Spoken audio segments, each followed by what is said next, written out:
Sim, o governo federal pode pagar uma indenização para o CLT que sofreu o acidente depois do dia 28 de abril de 1995 até a data em que eu estou gravando esse vídeo. Essa lei está em vigor desde 1995 e você aí que é CLT e sofreu acidente talvez nunca foi avisado da possibilidade de receber essa indenização. E eu já vou logo explicando para ti que é o seguinte: quem vai pagar essa indenização é o INSS. O INSS, ele é um órgão do governo federal, então por isso que eu falo que é o governo federal, mas não é um Bolsa Família, não é uma indenização igual o DPVAT, é uma indenização exclusiva para CLT, que obviamente contribui para o INSS. Sim, algumas outras pessoas que também contribuem para o INSS podem receber essa indenização, mas o foco do vídeo é para falar com o CLT que sofreu acidente, tá? E já vou adiantando. Pode ser tanto acidente fora do trabalho, de férias, em alguns casos até desempregado, como também acidente do trabalho. Tá, vamos lá. O que é essa indenização? Qual o nome dessa indenização? O nome é auxílio acidente. Gustavo, auxílio acidente eu já recebi quando eu fiquei afastado e já foi cortado. Não, você está confundindo com o auxílio doença, que mudou de nome para auxílio incapacidade temporária. O auxílio doença, o auxílio incapacidade temporária é um benefício temporário. Aqui, essa indenização chamada auxílio acidente, ela é uma indenização paga todos os meses, tá? É um dinheiro que você recebe todos os meses do INSS até chegar a hora de você se aposentar. Se você nunca se aposentar pelo INSS, tu vai receber essa indenização para o resto da sua vida. Então, por favor, não confunda a indenização chamada auxílio acidente com auxílio doença. Quem é que tem direito? Então, eu estou falando aqui para o CLT, aquela pessoa que trabalha como empregado, carteira assinada, beleza? E na época do acidente, ela estava sim com a carteira assinada. É com essa pessoa que eu estou conversando aqui agora, beleza? Então, se você era CLT, sofreu um acidente enquanto estava com a carteira assinada, beleza. Você preencheu um requisito para receber essa indenização, mas você ainda precisa preencher mais 2. Qual é? O acidente. Esse acidente aqui, pessoal, presta atenção, ó, acidente é tanto do trabalho, aquele acidente que acontece quando você está trabalhando, como acidente fora do trabalho, ok? Tanto o acidente do trabalho quanto o acidente fora do trabalho pode dar direito a essa indenização, tá bom? O que é acidente? Acidente é, ó, pancada, certo? Caiu da escada, machucou, cortou o dedo, ou às vezes nem cortou o dedo, a serra corta um pedaço da mão ali, atinge o nervo, caiu de moto, acidente de carro, caiu de bicicleta, foi pescar, quebrou o braço, teve que colocar placa, pino, parafuso, escorregou em casa. Assim, diversos tipos de acidentes podem acontecer. Eu já vi picada de escorpião, que a pessoa ficou com sequela, picada de cobra, inseto que bateu no olho, a pessoa ficou com visão monocular. Assim, tem diversos acidentes. Se eu for ficar falando para vocês quais são os tipos de acidente, eu vou ficar aqui umas 5 horas falando todo tipo de acidente. Mas eu acho que você entendeu aí que pode ser qualquer acidente. E aí, dentro do trabalho ou fora do trabalho, não importa, tá? Antes de 28 de abril de 1995, apenas acidente do trabalho é que poderia dar direito a essa indenização.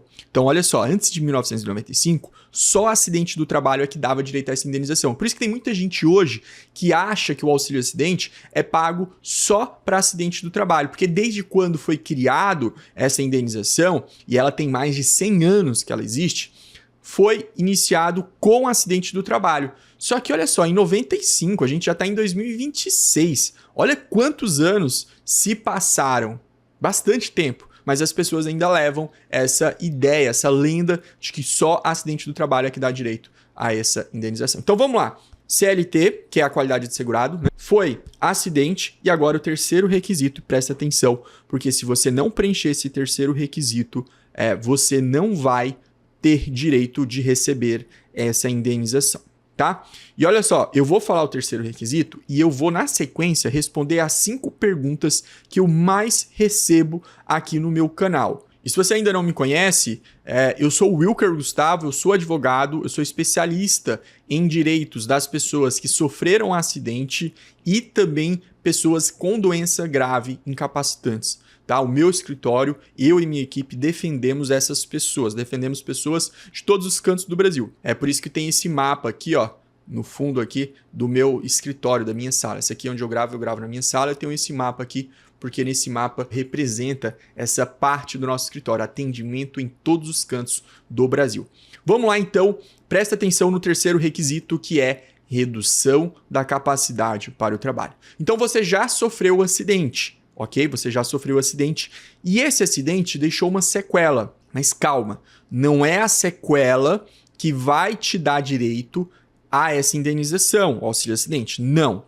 O que dá direito não é o acidente também. O que dá direito é o acidente que deixa sequela e a sequela que deixa redução da capacidade para o trabalho. Então deixa eu explicar melhor o que é essa redução da capacidade para o trabalho na prática. Eu enxergo, no mínimo, 3 situações práticas onde a pessoa tem a redução da capacidade para o trabalho. Vou começar da mais grave para mais leve, porque todas essas 3 situações aqui eu entendo que pode dar direito ao auxílio acidente sim, de acordo com a lei. Inclusive vou mostrar o artigo da lei aqui após eu explicar esses 3 exemplos. O primeiro exemplo é quando você sofre um acidente e tem que mudar de profissão. Não, nem todos os casos você vai se aposentar, tá bom? É por isso até mesmo que existe o auxílio acidente. Então se você vai lá, trabalha como açougueiro, e aí você corta o dedo na serra elétrica, né? Vamos imaginar que você corta 3 dedos na serra elétrica. Gustavo, vai se aposentar por conta desses 3 dedos? Depende. Para muitas pessoas, principalmente as jovens, né, pessoas mais jovens, elas não vão conseguir se aposentar, principalmente se ela já tem o ensino médio concluído, mora numa cidade onde ela consegue ir trabalhar em outra profissão. Ah, Gustavo, mas como que a pessoa vai trabalhar faltando 3 dedos das mãos? Pessoal, dá sim para trabalhar. Eu estou dizendo que toda pessoa vai conseguir trabalhar? Não é isso que eu estou dizendo. Eu estou te explicando a situação mais grave que gera direito ao auxílio acidente. Pessoas que perdem, por exemplo, aqui, ó, essa parte da serra elétrica. É muito comum a serra elétrica cortar essa parte de cima aqui, né? Essas pessoas, elas vão ter uma limitação.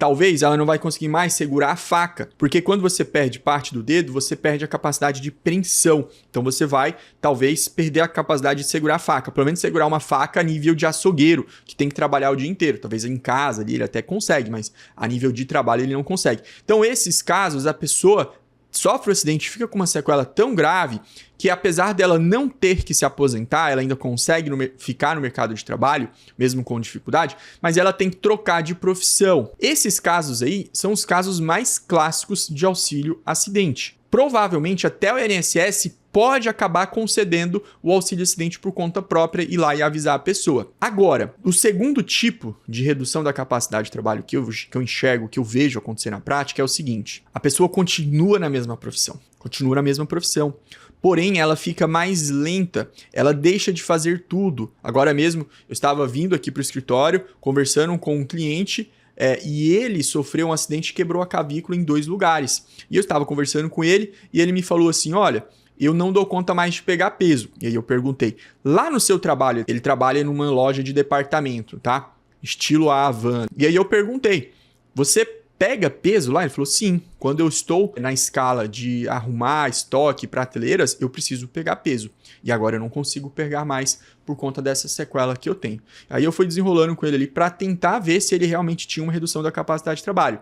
Mas veja, ele não deixou de fazer tanta coisa assim. Foi uma única atividade que ele já não pode mais fazer, que é pegar peso. E 3 vezes por semana ele precisava pegar peso para arrumar a prateleira. Então aí já nasce esse direito. Por quê? Já nasce ali, já existe uma limitação, uma redução da capacidade de trabalho. Ele precisava fazer algo, ele precisa, né? Uma pessoa, no dia a dia dela, ela faz várias tarefas, né? Poucas profissões que faz 1 ou 2 tarefas. A maioria das vezes a gente faz várias tarefas.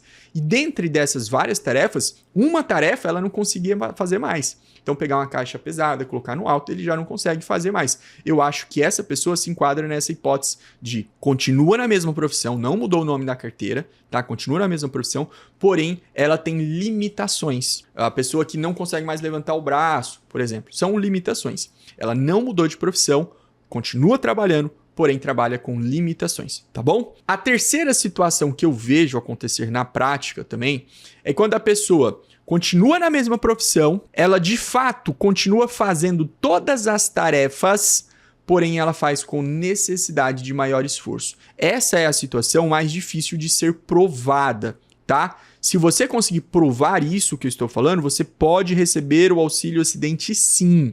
Sim, você pode.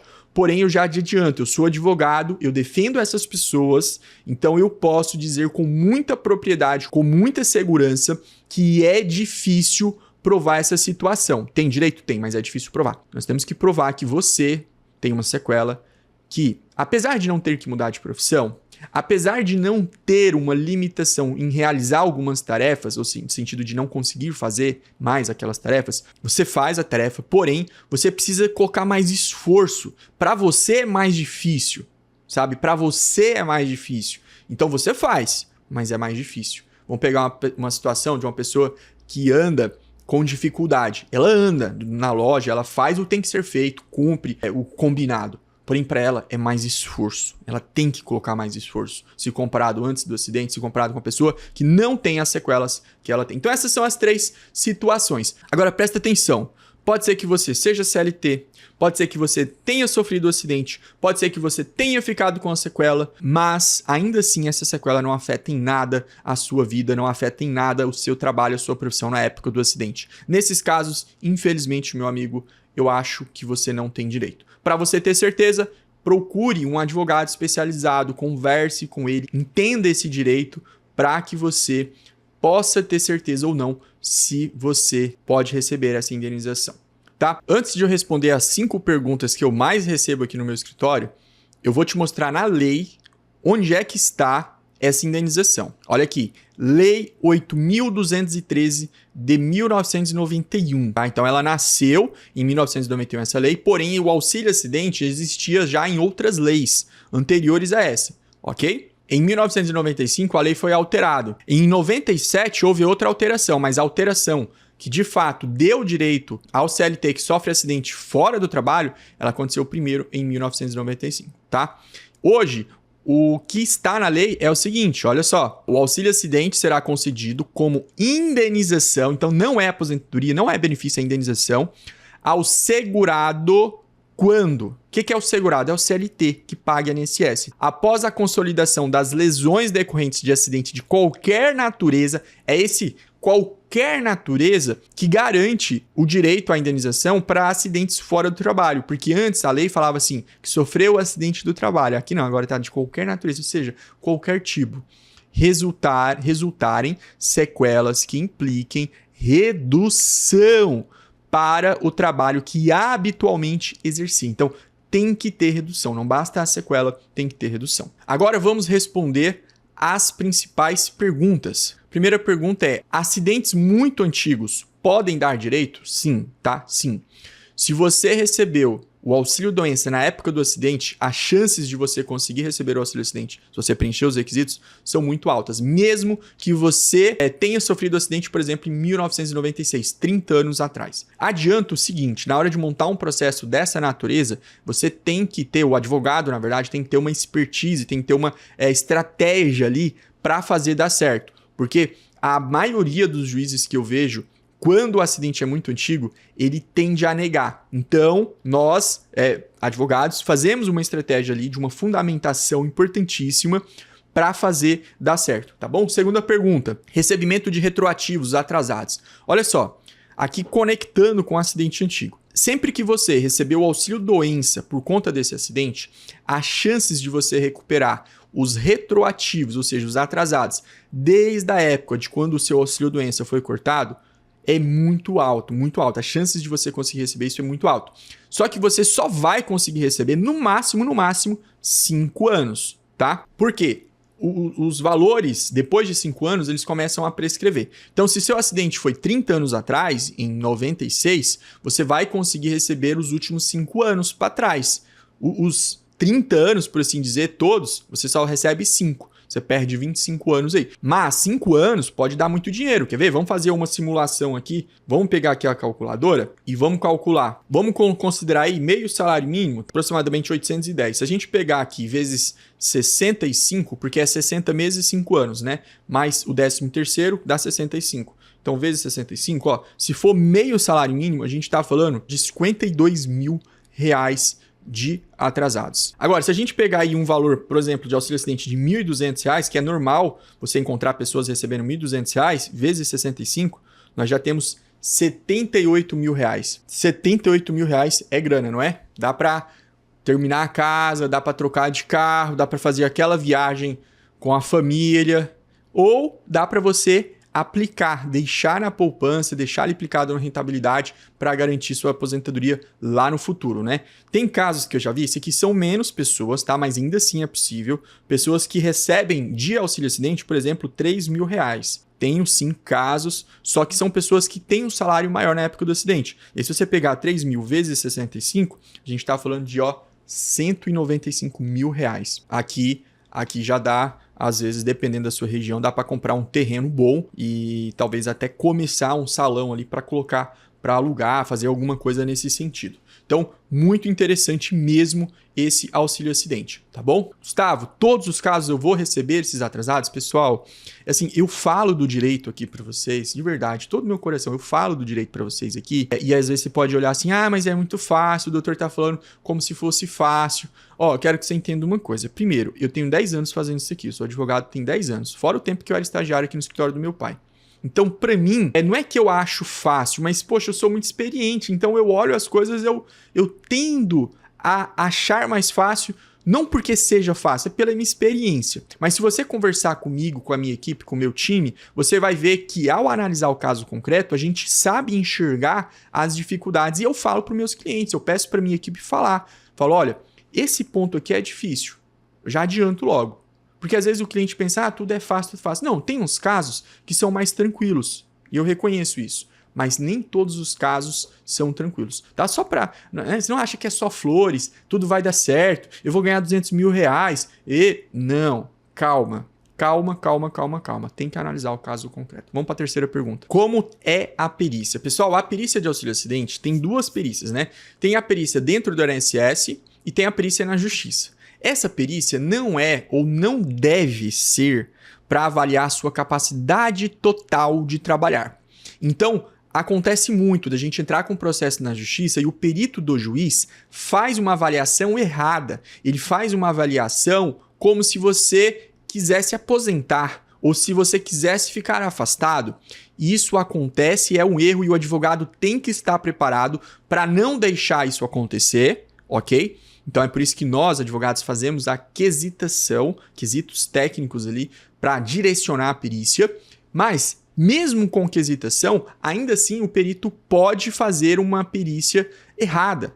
E aí o advogado tem que estar preparado para fazer um recurso caso isso aconteça. Mas o correto é que a perícia analise sua redução da capacidade para o trabalho. Tá? E não necessariamente avaliar a sua capacidade de trabalhar completamente. Ou seja, se você pode ou não trabalhar. Não é isso que tem que analisar. Tem que analisar se tem ou não redução da capacidade para o trabalho. Outra pergunta, sequela mínima dá direito? Pessoal, a sequela mínima, se gerar redução mínima da capacidade para o trabalho, sim, pode dar direito. Tá vendo isso aí que tá na tela? Isso aqui é o site do STJ, STJ, Superior Tribunal de Justiça. Isso aqui é o entendimento da justiça que eu vou ler para você aqui, tá? Tese firmada, tá? Tese firmada, exige-se para concessão. Isso aqui quem tá falando é o STJ, Superior Tribunal de Justiça, tá? Não é eu não, é o Superior Tribunal de Justiça, é o entendimento que se tem da lei. Exige-se para concessão de auxílio acidente, a indenização que a gente viu lá na lei, a existência de lesão, tá? Lesão, ou seja, lesão é a sequela decorrente de acidente do trabalho. Aqui ele tá falando de acidente do trabalho, tá? Mas a lei é clara que fala de qualquer natureza que implique redução da capacidade para o labor. Labor significa trabalho habitualmente exercido. Ou seja, na época do acidente, qual era a tua profissão? Era pedreiro? Era contador? Era enfermeiro? Era médico? Era advogado? Qual era a tua profissão na época do acidente? É essa profissão que tem que ser analisada se você tem ou não redução da capacidade de trabalho. Agora, essa parte final aqui é o que você tem que prestar atenção. O nível do dano, ou seja, sequela mínima, em consequência, o grau do maior esforço, ou seja, o grau da redução da capacidade de trabalho, não interferem na concessão do benefício, o qual será devido ainda que mínima a lesão, tá? Aqui, pessoal, esse trecho aqui é um trecho de todo um julgamento. Então, não se resume só nisso daqui que eu li.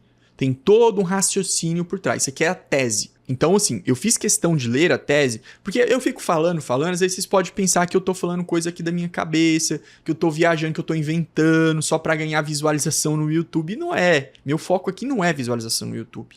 Eu até gosto quando o vídeo tem alcance, gosto, claro que eu gosto, mas o foco aqui é explicar o seu direito e você se sentir seguro, tá? E claro, pessoal, eu acho muito legal quando meus vídeos batem muitas visualizações, porque as pessoas conhecem o meu trabalho e acabam me contratando. Então é muito bom, sim, como advogado, é maravilhoso. Eu amo falar aqui, porque eu gosto de explicar e por consequência disso eu ainda tenho muitos benefícios que é as pessoas me contratando e eu resolvendo mais casos em todo o Brasil. Última pergunta aqui, acidente enquanto estava desempregado, né? Tem o direito? Estava desempregado. Tem o direito, pessoal? É o seguinte, vamos lá. Se você estava desempregado, recebendo seguro-desemprego, sim, você tem direito, beleza? Gustavo, eu estava desempregado, já tinha acabado o seguro-desemprego. Então vamos lá. Se você recebeu o seguro-desemprego, isso significa que você tem direito a 2 anos de proteção sem ter que pagar INSS. O CLT que é demitido, ele ainda fica protegido pelo INSS e pode receber o auxílio-acidente por até 2 anos, tá bom? Mas se nesse período ele pagar como contribuinte individual, aí a justiça está discutindo. Tem justiça que entende que dá direito, tem justiça que entende que não dá direito. Aí você tem que conversar com o advogado certinho, tá bom? Gustavo, eu não recebi seguro-desemprego. Então, você fica protegido por 1 ano. E aí, se o acidente aconteceu dentro desse 1 ano, você tem direito. Gustavo, meu acidente aconteceu entre 2 e 3 anos. Tenho direito? Aí depende, tem que analisar o histórico das suas contribuições para saber se a gente consegue essa proteção estendida de 3 anos. Em alguns casos, a gente consegue. Gustavo, meu acidente aconteceu 4 anos depois que eu fui demitido. Então, eu estava há 4 anos desempregado, sem pagar o INSS. Tenho direito ao auxílio-acidente? Não. O máximo que dá é 3 anos, tá bom? Recomendo muito que, se você estava desempregado, sofreu um acidente e precisa receber, quer tentar essa indenização, converse com o advogado. Na verdade, em todas as situações, você pode conversar com o advogado. De preferência, claro, um advogado especialista em defesa dos direitos da pessoa que sofreu acidente. Um advogado que entenda disso daqui. Que você pega isso daqui, mas é fácil o auxílio-acidente, é só pagar e dar a entrada. Pessoal, não é tão simples assim. Se fosse tão simples, estava todo mundo recebendo, é ou não é? Se você quer saber quanto que dá para receber, como é feito o cálculo do auxílio-acidente, então eu vou deixar esse vídeo aqui para você assistir. Ou se você quiser saber como funciona o atendimento aqui no Almeida Marques Advogados, aí eu deixo esse outro vídeo aqui para você assistir. Você escolhe aí e nos vemos no próximo vídeo. Até a próxima.